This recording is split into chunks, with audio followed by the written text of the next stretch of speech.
예수님 당시에 예수님을 대적했던 두 종교 그룹이 있습니다.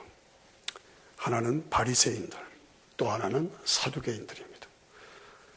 바리새인들은 내세도 믿고 영도 믿고 부활도 믿고 천사도 믿고 다 믿습니다. 그러나 예수는 안 믿습니다. 예수님을 메시아로 인정하지 않습니다.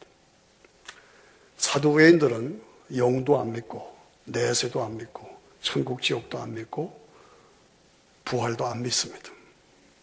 그런데 당시에 종교권, 권세는 다 가지고 있었습니다. 이들에 의해서 예수님이 십자가에 처형되었습니다. 오늘 우리는 예수님이 하나님의 아들이시고 나의 구원자시다. 그리고 예수님을 믿는 나에게는 부활의 승리가 있다. 이것을 반드시 믿어야 합니다. 반드시 믿어야 그것이 크리스천입니다. 그렇습니다.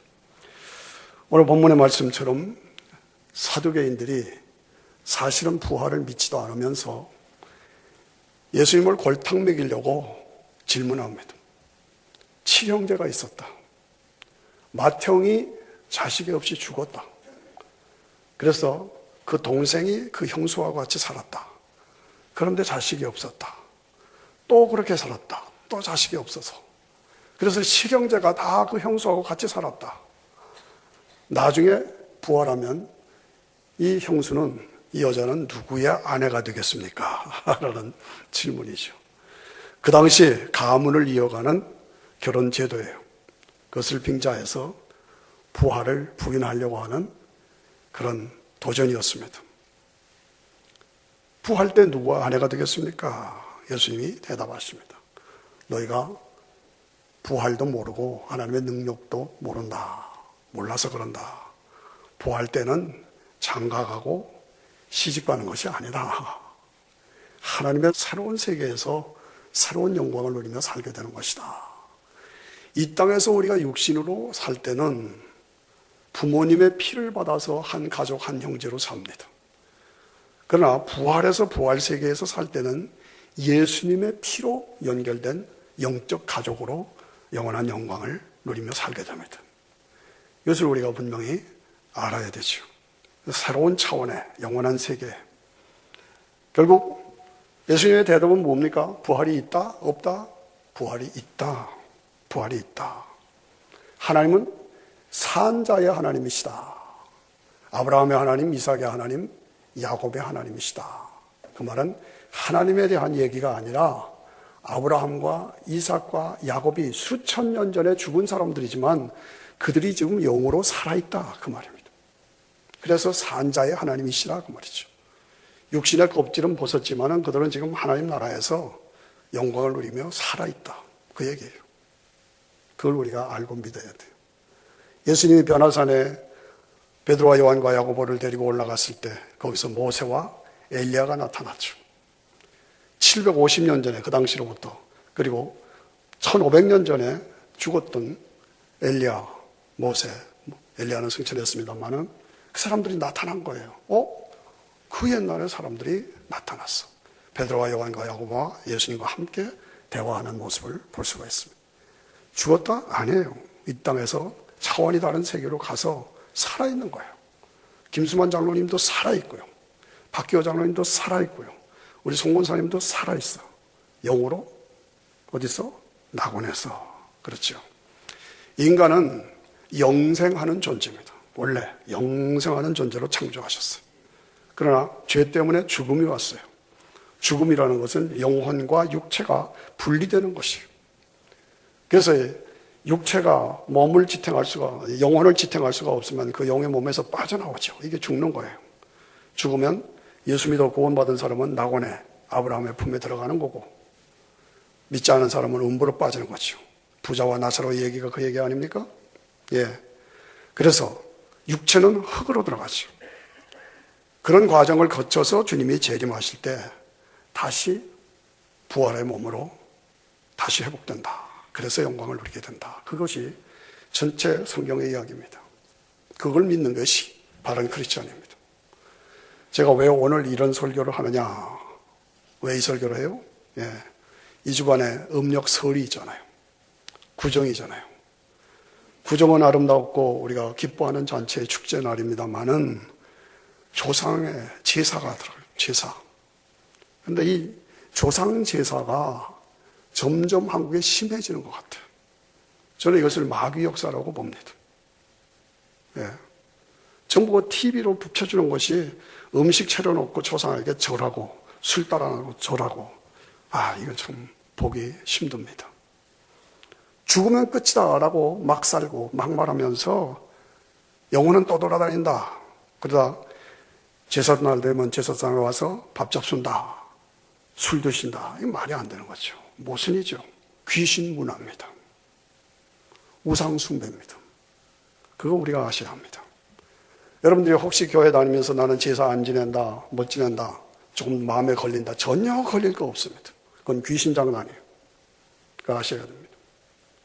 우리는 추모 예배를 드리는 거예요. 추모.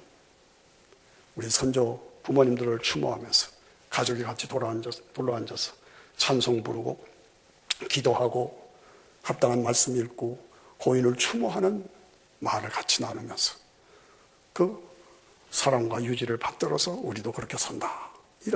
이것이 바른 자세다 이거죠. 바리새인들이 누구의 아내가 되겠습니까? 라고 질문했던 그 질문의 의도, 또 제사를 지내는 제사, 이건 뭡니까? 사후세계에 대해서 없다, 부인한다. 그러면서도 어딘가 의심이 되는 거예요. 사후세계에 대해서 어딘가 궁금한 것입니다. 거기서 나온 문제가 바로 사도계인의 질문일 수도 있고 오늘 제사의 문화라고도 볼 수가 있습니다.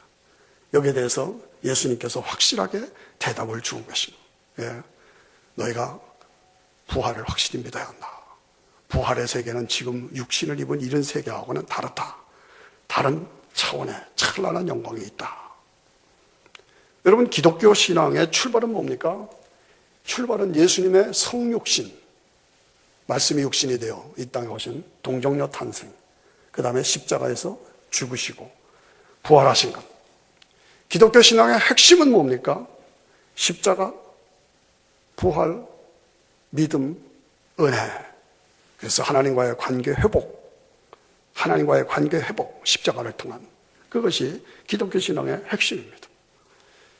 기독교인들이 가지는 마지막 결론은 뭡니까? 신앙의 결론은 부활입니다. 부활. 몸의 부활을 말하는 것이. 몸이 다 매장되고 화장되고 수장되고 수십 년, 수백 년, 수천 년 지나면 다 없어진 것 같은데 안 그래요. 그걸 우리가 바르게 확인해야 돼요. 그 몸이 다시 회복돼서 재결합한다. 그 근거가 무엇이냐? 예수님의 부활이 근거다. 예수님의 부활. 이거는 역사적인 사실이죠. 역사적인 사실이요. 인류 역사를 AD와 BC로 갈라졌어요. 예수님 나시기 전과 예수님 나시기 이후의 세계로 AD와 BC로 딱 갈라놨어요. 이것이 뭡니까? 예수님의 부활 때문에 이루어진 역사적인 사실이라고 말이죠. 우리가 부활할 때 어떤 몸으로 부활하냐? 예수님이 가지신 몸처럼 신령한 몸, 썩지 않는 몸, 시간과 공간의 지배를 받지 않는 몸, 거룩한 몸, 영원한 몸. 33세에 부활하셨죠? 우리도 그런 몸으로, 완전한 몸으로 부활한다. 언제 부활하느냐? 언제 부활하느냐? 예수님이 재림하실 때 부활한다. 어느 한국 금실 좋은 부부가 성지순례를 갔어요. 성지순례를 하다가 사고가 생겼는데 부인이 갑자기 심장마비로 죽었어. 갑자기 심장마비로 죽으니까 장례를 치러야 되는데 어떻게 할 줄 몰랐어. 한국에 다 알아보니까 비행기 비용이 너무너무 비싼 거예요. 그래서 이스라엘 나라에다 그냥 매장하십시다 라고 안내원이 권고했어요. 그랬더니 남편이 절대로 안 된대요. 아니, 한국에 가는 비용이 너무 비쌉니다. 돈도 생각하고 비용도 생각하고 과정도 생각하셔야죠. 그랬더니 안 됩니다. 반드시 한국으로 가야 합니다. 왜 그러십니까? 이 이스라엘 나라에 매장하면 다시 부활한다면서요. 부인이 부활하는 걸 원치 않는 거예요. 예, 오해지요. 오해요. 예. 재림 때에는 뭐 이스라엘에 있어야만 부활하고 그게 아니야. 온 세계적인 사건이야. 온 인류적인 사건으로 전체가 다 성도들이 부활하는 것을 우리가 알아야 합니다. 부활에 과학적인 근거가 있어요. 과학이 발달하면 발달할수록 성경이 진리인 것을 증명해주고 있어요. 그것을 아셔야 돼요. 과학적인 근거는 뭡니까? 다 몸이 썩어서 없어지고 매장되고 고기밥이 되고 사자밥이 되고 다 그런 데가 어떻게. 그러나 유전자는 없어지지 않는 것이 오늘 분명하게 과학적으로 증명되고 있어요. 유전자는 없어지지 않아요. 원소 불멸의 법칙, 물질 분멸의 법칙에 의해서 기본적인 유전자는 다 있어. 그겁니다. 아시잖아요. 범죄 수사, 범인을 잡는데 30년 전에 일어났던 사건을 DNA를 통해서, 유전자를 통해서 잡아내요. 요즘에 그건 아주 일반화되어 있습니다. 여러분, 베토벤이 몇백 년 전에 죽었는데 무슨 병으로 죽은지 아십니까? 머리칼을 뽑아서 유전자 조사를 해봤더니 수은병으로 죽었어요. 수은병으로. 그걸 요새 과학이 발견해내고 있습니다. 유전자 분멸의 법칙에 의해서 수백 년, 수천 년 전에 다 죽어서 없어진 것 같아도 여러분 지금 이 깡깡어려운 겨울에서 이제 2달, 석 달만 지나면 민들레가 확 솟아나오잖아요. 민들레의 씨가 어딘가 다 박혀 있다가 겨울이 지나면 다시 솟아나는 거예요. 마찬가지로 수십억의 인구들이 다 죽고 수백 년, 천년이 흘러도 그들의 본질적인 유전자는 다 박혀 있어. 주님이 따다하고 나팔 불고 재림하실 때 다시 일어난다고 말해요. 이사야 26장 19절에 보고 다니엘서 12장 2절에 보면 땅이 죽은 자들을 내어놓으리라. 땅이 죽은 자들을 내어놓으리라는 말이 뒷뜰에서 죽은 자들이 살아나리라. 와, 놀라운 얘기입니다. 확실하게 보장이 되어 있어요.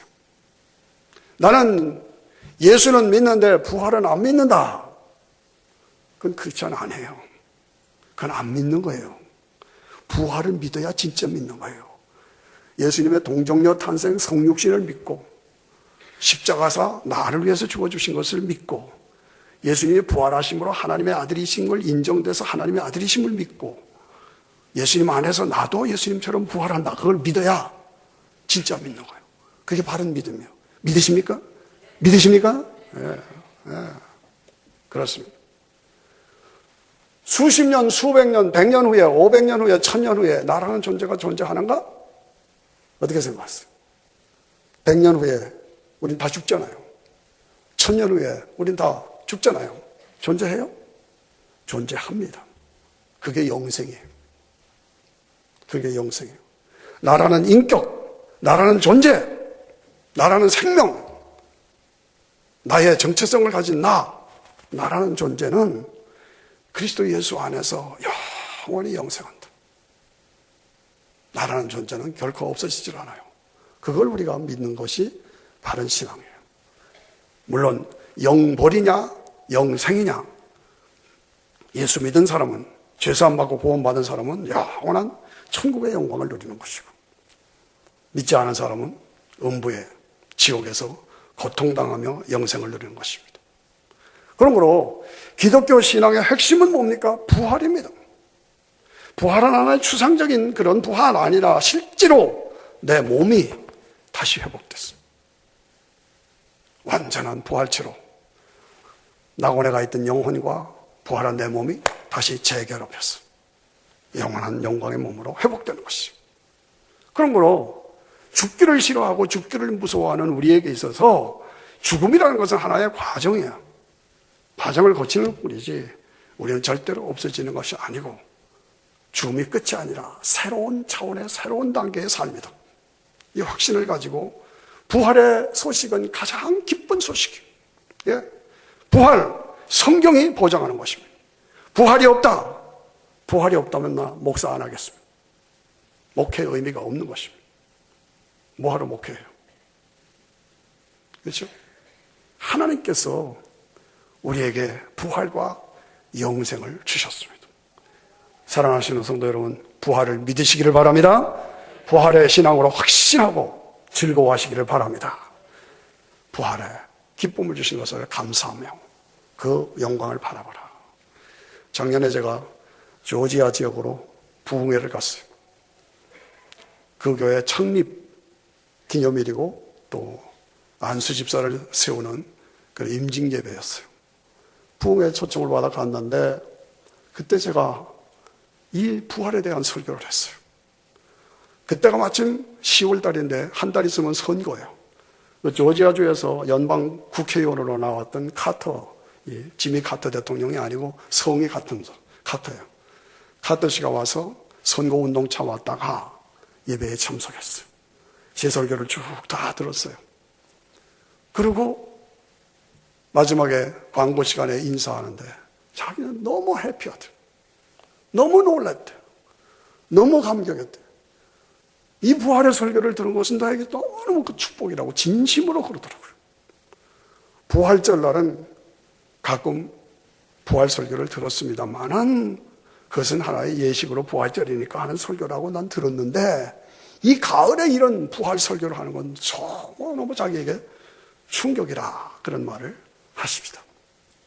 그분이 드디어 당선돼서 67%로 당선돼서 지금 워싱턴에 와 있습니다. 네. 부활이 그토록 중요하고 기독교 신앙의 핵심임에도 불구하고 부활에 대한 설교를 안 하는 거예요. 피하는 거예요.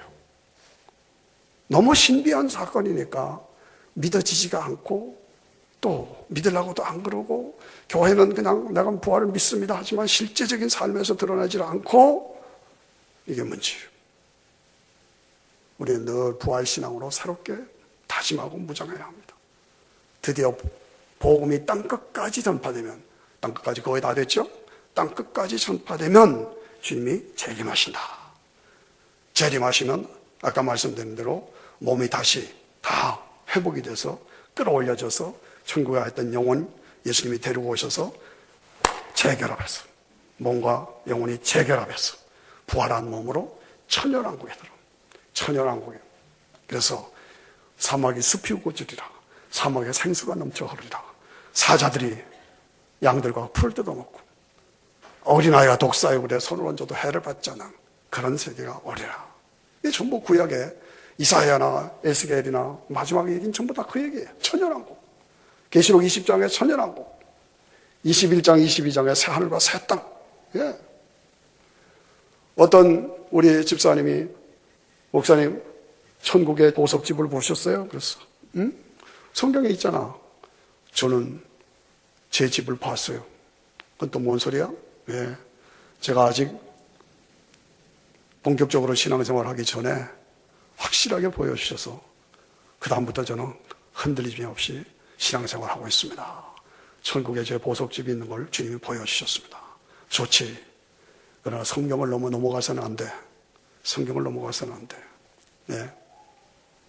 황금으로 아스팔트가 깔리고 보석으로 지은 집에서 생명수가 흐르고 생명나무가에서 기뻐 해와 달이 필요 없는 영원한 영광의 집이 나에게 준비되어 있다.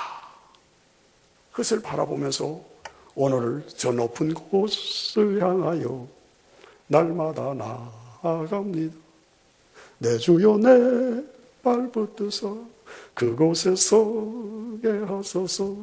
그곳은 빛과 사랑이 언제나 넘치옵니다. 내 집이, 내가 누린 그 집. 사도 바울은 종교인 중에 종교예요. 그런데 부활을 실질적으로 지식으로 알았지 믿음으로 마음으로 받질 못했어. 부활신앙이 없었어요. 갖질 못했어요. 그런데 스데반이 죽으면서 하늘이 열리고 예수님이 나를 받아주신다. 하나님 우편에서 나를 받아주신다. 아, 주님을 보는도다. 그리고 돌 맞아 죽잖아요. 그런데 담메색으로 가는데 하늘이 쫙 열리더니 사울아 사울아 네가 왜 나를 핍박하냐. 누구십니까? 나는 네가 핍박하는 예수야. 거기서 꺾어갔습니다. 아, 참으로 예수님이 부활하셨구나. 이 부활의 신앙이 확 접혔어요. 그다음부터는 그는 완전히 최고의 학자요, 모든 걸 다 갖춘 사람이에요. 세상 것을 다 똥으로 여겼다. 똥으로 여겼다니까. 세상 것을 다. 그리고 그는 부활의 사자로 복음을 전파합니다. 예수님 부활하셨습니다. 우리도 예수님 안에서 부활합니다. 나도 부활합니다. 부활의 복음을 전했어. 베드로가 바울의 말씀을 듣고, 야, 네가 미쳤다. 네 많은 학문이 너를 미치게 하는도다. 베드로가 가요. 총독님, 내가 미친 게 아닙니다. 온전한 정신으로 참말을 하는 것입니다. 우리에게는 부활이 있습니다. 믿으세요. 아그리빠 왕이 뭐라고 그랬어요? 네가 적은 말로 나를 그리스도인이 되게 하려는도다. 바울이 뭐라고 그랬어요?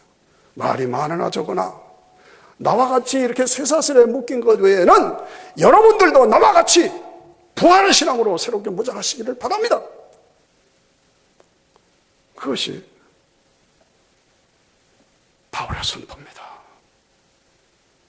그리스 수도 아데네로 갔죠. 거기서 부활을 선포했습니다. 부활의 복음을 선포했습니다. 예수님 부활하셨습니다. 우리도 부활합니다. 그랬더니 아데네 사람들은 항상 새 것을 찾기를 좋아하는 사람. 이 말쟁이가 무슨 말을 또 하냐? 말쟁이로 여겼어. 말쟁이로. 이 부활의 복음을 말쟁이로 여길 것이냐?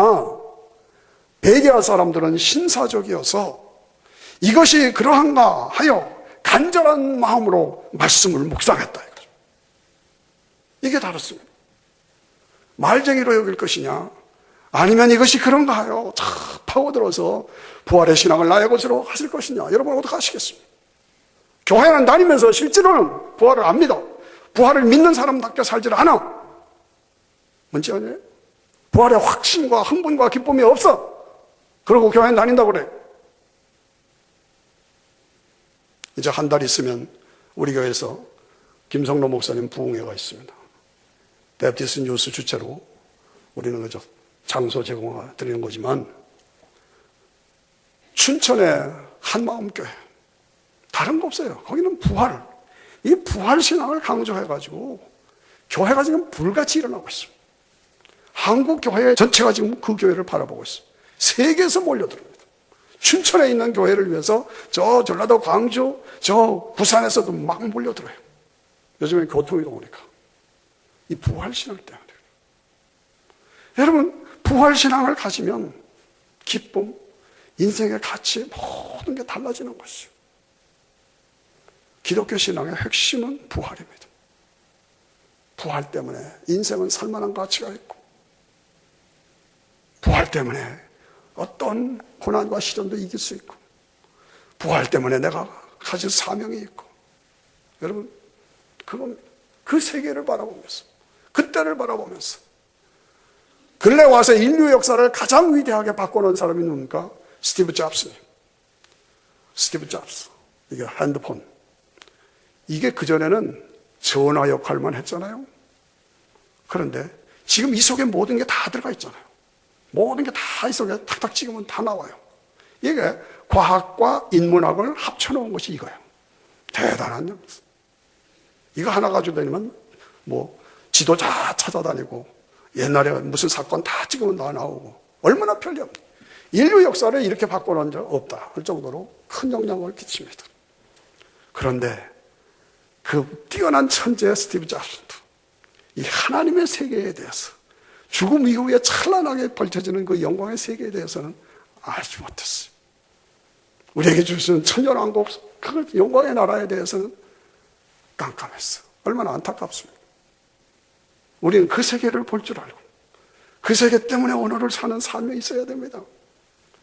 이걸 확실히 알면 인생이 달라지는 거예요. 제가 94년도인가 이동원 목사님이 한국 나가서 지구촌 교회를 새로 시작하는 개척할 때 제가 성가대원들 한 50명 같이 가서 찬양해드리고 따라 나갔어요. 근데 이발소를 가자 그래요. 그래서 한국 이발소를 몇십 년 만에 처음으로 갔죠. 근데 딱 머리를 깎고 거울을 보니까 완전히 새 얼굴이야 내가. 내 얼굴이. 헤어스타일이 딱 달라졌는데 새 얼굴이 되니까. 그냥 미국에 살면 바쁘니까 그냥 머리는 자라면 깎는 걸로만 알았지 스타일이 있는 걸 난 몰랐어. 헤어스타일이라는 게 이렇게 중요하구나.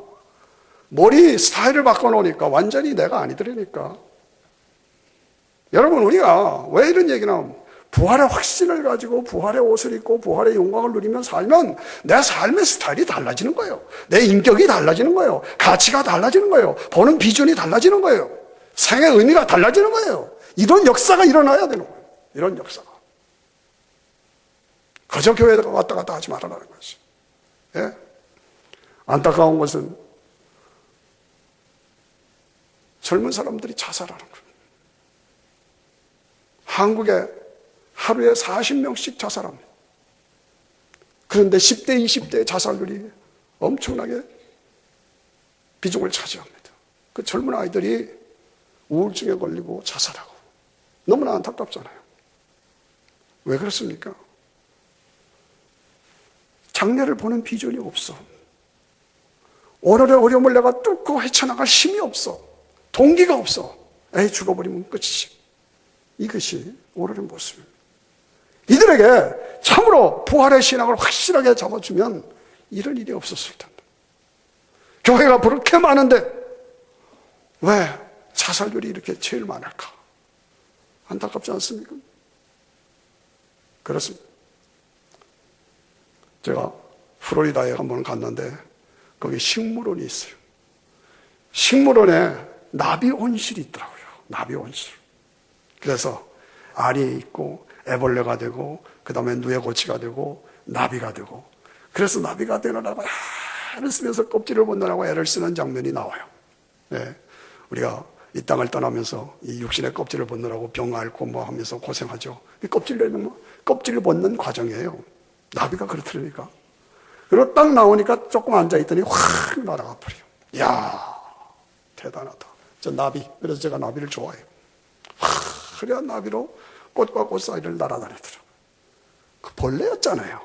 애벌레였잖아요. 그렇잖아요. 예.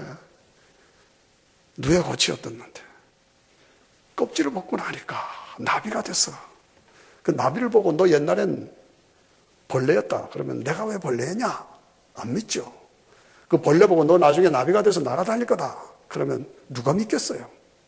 그런데 그런 곤충도 나비가 되는데 우리 인간이 항차 죽으면 끝이다. 말도 안 되는 소리예요. 말도 안 되는 소리. 다시 말씀드려서 하나님은 우리를 영생하는 존재로, 교제하는 존재로 창조하셨다. 그러나 죄 때문에 저주가 왔고, 그래서 한 번은 육체의 껍질을 벗어야 된다. 지구도 이 껍질을 벗어야 된다. 그래서 새 하늘과 새 땅으로 다시 부활체로 영원한 영광을 누리게 된다. 이것이 부활입니다. 그렇습니다. 이 부활신앙을 내가 바르게 가졌느냐 안 가졌느냐에 따라서 내가 인생을 사는 방법이 달라지는 거예요. 인생을 사는 차원이 달라지는 거예요. 여러분 어떤 믿음으로 살아가십니까? 사는 것이 너무 고달프잖아요. 그러나 부활신앙을 우리가 바르게 가지고 있으면 우리의 사는 인생이 달라지는 거예요. 확실히 그것을 보면 이 80년대 러시아 선수들이 올림픽에서 거의 메달을 다 땄어요. 러시아 선수, 당시엔 소련이죠. 왜 이렇게 소련이 강해졌느냐?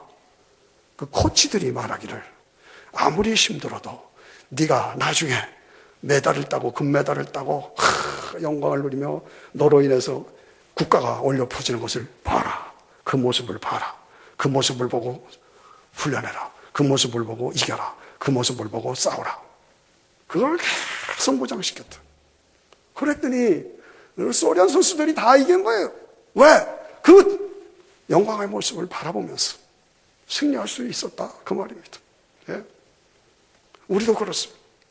어떤 어려움과 어떤 시련이 있어도 부활의 찬란한 영광을 바라보며 나비로 날아다닐 그 영광스러운 모습을 바라보며 오늘을 믿음으로 나가라는 것이죠. 그렇습니다. 어떤 몸이 부했던 여자가 날씬해졌어요. 날씬해진 비결이 뭡니까? 라고 물었더니 자기가 날씬해졌을 때 입을 청바지를 사다가 식탁 앞에 딱 걸어놨대요. 먹고 싶을 때마다 청바지를 바라봅니다. 청바지를 바라고 참고 철저하고 그럴 필요 있는 사람은 이 설교 잘 들으시길 바랍니다. 청바지 하나 사다 놓고 응? 먹고 싶다. 그때 청바지 바라보고 참고 참았다. 이것이 바로 부활신앙입니다. 예수님 부활, 우리도 부활. 예수 부활, 나도 부활. 다 같이 한번 하십시다. 예수님 부활, 우리도 부활. 예수님 부활, 가슴 치면서 나도 부활. 믿으십니까? 네.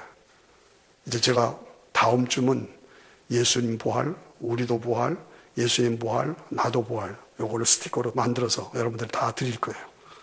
냉장고 옆 앞에다 딱딱 붙여놓았어요. 청바지 붙여놓던, 달아놨던 냉장고에다 다 하나. 내가 신방 다니면서 그거 안 붙여놨으면 가만 안 있을 거예요. 예수님 부활, 우리도 부활한다. 예수 부활, 나도 부활. 여러분, 이런 설교를 그저 지나가는 설교로 얘기로 듣지 마십시오. 이걸 내가 참으로 믿고 참으로 내 것으로 살면 내 삶의 목적과 의미와 보람이 완전히 달라지는 거예요. 여러분의 삶이 어떤 형태가 있든지 부활신앙에 여러분의 삶을 맞추라는 거예요. 그겁니다. 결론으로 다시 말씀드립니다. 제사 아닙니다. 제사 아닙니다. 전혀 안 됩니다. 그리고 마음에 조금 더 끌림 갖지 마십시오. 부활, 이것이 진짜입니다. 부활, 이것이 승리입니다. 예. 2015년 한 해 하나님께서 우리에게 주신 이 축복의 한 해를 맞이하면서 기도를 체질로 하고 부활신앙으로 철저하게 무장하고 그래서 삶은 살만한 가치가 있다. 노래할 만한 가치가 있다. 그래서 노래하며 가는 2015년을 삼으시기를 축원합니다.